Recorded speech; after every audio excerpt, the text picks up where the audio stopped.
Lakini pia tunapokutana hapa kwenye eneo hili, pamoja na kauli mbiu yetu, niendelee kuwasisitiza na kuwakumbusha kwamba mwaka huu tuna uchaguzi katika nchi yetu. Watanzania wengi wenye sifa ya kwenda kushiriki uchaguzi watashiriki uchaguzi. Wito wetu ni kwamba uchaguzi huu uwe wa amani na utulivu, mshikamano miongoni mwetu, umoja miongoni mwetu uendelee kushamiri mahali pote.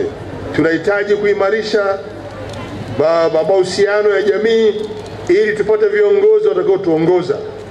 Sisi serikali kama wadau wa tume ya uchaguzi, nataka tuhakikishie uchaguzi huu utakuwa wa haki na wa huru na wa wazi, ili kila mmoja aweze kushiriki kikamilifu.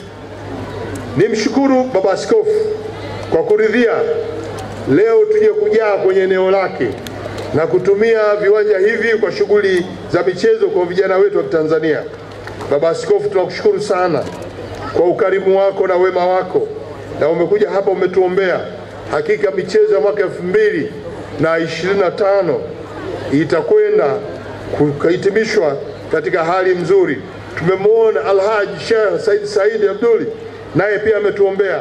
Tumemwona mchungaji kutoka KKKT.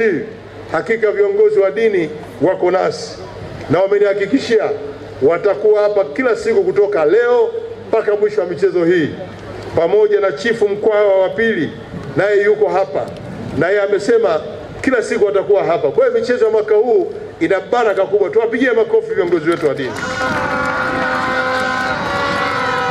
Baada ya kusema haya yote, sasa naomba nitamke kuwa mashindano ya UMTASHUMTA na UMISETA kitaifa mwaka huu 2025 yamefunguliwa rasmi. Asante sana. Naomba tusimame.